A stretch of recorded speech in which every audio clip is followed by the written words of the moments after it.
সম্মানিত দেশবাসী ও মুক্তিকামী ছাত্র জনতা, শহীদের রক্তের বিনিময়ে ছাত্র নাগরিকের অভ্যুত্থানের মাধ্যমে আমরা যেই ফ্যাসিস্ট হাসিনার পতন ঘটিয়েছি এবং একটি নতুন বাংলাদেশের আকাঙ্ক্ষা করছি, তাকে নস্যাৎ করতে বিভিন্ন শক্তি ইতিমধ্যে তৎপর হয়েছে এবং নানা ধরনের ষড়যন্ত্র এবং পরিকল্পনা করা হচ্ছে।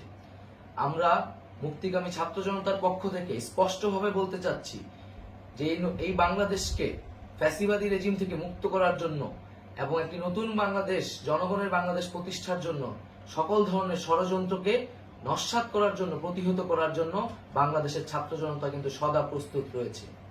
আমরা দেখতে পাচ্ছি নানান জায়গায় লুটপাট, সহিংসতা এবং সাম্প্রদায়িক হামলার মতো ন্যাক্কারজনক ঘটনা ঘটছে। আমরা এর তীব্র নিন্দা জানাচ্ছি এবং আমরা মুক্তিকামী ছাত্র জনতার প্রতি আহ্বান জানাচ্ছি যে এই ধরনের ঘটনাকে প্রতিহত করার জন্য আমাদেরকে প্রস্তুত থাকতে হবে, আমাদেরকে দায়িত্ব নিতে হবে। কেউ যাতে এই আন্দোলনকে নস্যাৎ করার জন্য এই ধরনের ঘটনা ঘটানোর সুযোগ না পায়, সেদিকে আমাদের সদা সতর্ক থাকতে হবে। আমরা আরো দেখতে পাচ্ছি যে রাষ্ট্রপতি গতকাল বলেছিলেন যে অনতিবিলম্বে তিনি জাতীয় সংসদ বিলুপ্ত করবেন, কিন্তু আমরা এখনো দেখছি যে একটি অভ্যুত্থানের পরেও এই ফ্যাসিস্ট হাসিনার জাতীয় সংসদ রয়ে গেছে। তাই আমরা ঘোষণা করছি যে আজ দুপুর ৩টার মধ্যে এই ফ্যাসিস্ট হাসিনার যে জাতীয় সংসদ, সেই সংসদের বিলুপ্তি ঘোষণা করতে হবে।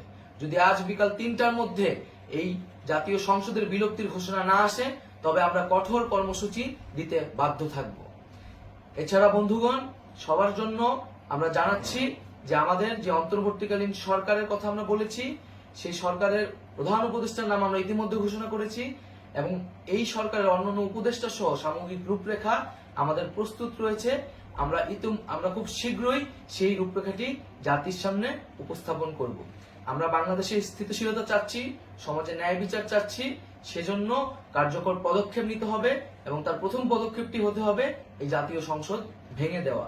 এবং সবার প্রতি আহ্বান থাকবে, আপনারা শান্তিপূর্ণভাবে অবস্থান রাখুন, শান্তিপূর্ণভাবে এবং অহিংসভাবে এবং সকল পরিকল্পনাকে, ষড়যন্ত্রকে নস্যাৎ করার জন্য সদা সতর্ক থাকুন।